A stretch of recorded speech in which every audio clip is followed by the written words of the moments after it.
వాయిసే వారు వినిపించుకున్నారు ఇప్పటి వరకు. అది గౌరవ మాజీ ముఖ్యమంత్రి గారు కానీ, ఆనాటి నీటిపారుదల శాఖ మంత్రి గారు కానీ, అదే రకంగా ఆనాడు కేబినెట్ సబ్ కమిటీకి సంబంధించిన దాంట్లో మెంబర్గా ఉన్న ఈటెల రాజేంద్ర గారు కానీ, అదే రకంగా తుమ్మల నాగేశ్వరరావు గారు రిటర్న్ గా కూడా రిప్లై పంపించడం జరిగింది. వీటితో పాటు కేబినెట్ కి సంబంధించిన అంశాలు ఏవైతే ఉన్నాయో అవి అసలు ఇది ఎలా స్టార్ట్ అయింది, ఎక్కడ కట్టాల్సిన ప్రాజెక్టు ఎక్కడ కట్టారు, పూర్తి ఆధారాలతో రిటైర్డ్ ఇంజనీర్ల దగ్గర నుంచి ఆనాడిచ్చిన రిపోర్ట్ కానీ, కేబినెట్ సబ్ కమిటీ ఏ ఉద్దేశంతో వాళ్ళు వేశారు, అసలు కేబినెట్ సబ్ కమిటీ డిస్కషన్ ఈ కాళేశ్వరానికి సంబంధించిన మేడిగడ్డ, అన్నారం, సుందెల్ల ఈ 3 బ్యారేజీలకు సంబంధించిన అంశం మీద ఉందా, లేకుంటే వేరే అంశం మీద డిస్కస్ చేశారా?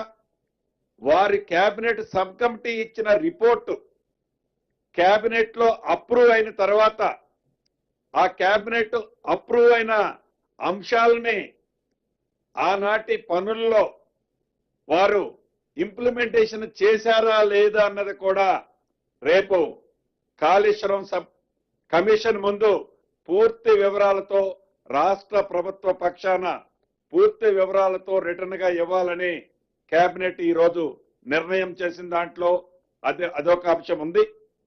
అదే రకంగా సాధించుకున్న తెలంగాణ ఆనాటి 10 సంవత్సరాల్లో క్రీడలకు సంబంధించిన పాలసీనే ఫైనల్ చేయలేదు. ఈ రోజు ఆ పాలసీని ఫైనల్ చేయడం జరిగింది. దానికి సంబంధించింది గౌరవ మంత్రివర్యులు వారు కూడా పూర్తి వివరాలతో మీకు చెప్పడం జరుగుద్ది.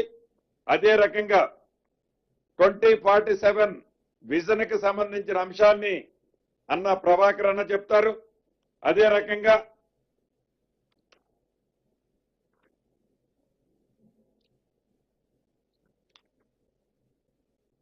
పరిపాలనకు సంబంధించిన అంశాలు ప్రతి 3 నెలలకు ఒక్కసారి,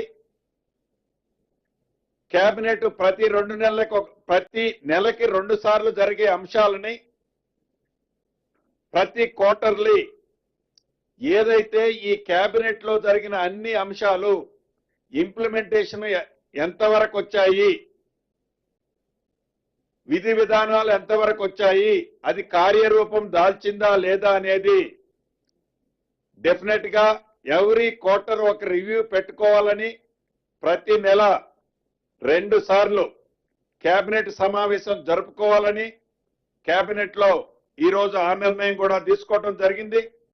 అదే రకంగా 2 కొత్త మున్సిపాలిటీలు సంగారెడ్డి జిల్లాలోని ఇంద్రేశం, జిన్నారం కొత్త మున్సిపాలిటీలు. అదే రకంగా ఏజెండాలో ప్రధానమైంది ఉన్నది లేనట్టు లేనిది ఉన్నట్లు గత ప్రభుత్వంలో అధికారాన్ని అనుభవించిన పెద్దలు వారి స్కిన్ కాపాడుకోవటం కోసం ఏదైతే తాపత్రయపడుతున్నారో అది రాష్ట్ర ప్రజలకు తెలుసని తెలియజేస్తూ మీడియా మిత్రులకు నమస్కారం. మరి ఈ మధ్యనే స్పోర్ట్స్ మినిస్టర్ గా బాధ్యతలు చేపట్టిన వారం 10 రోజులనే ఇంత చక్కటి అవకాశం దీని మీద ఒక స్పోర్ట్స్ పాలసీ తీసుకొచ్చి తెలంగాణలో ఉన్నటువంటి ముఖ్యమంత్రి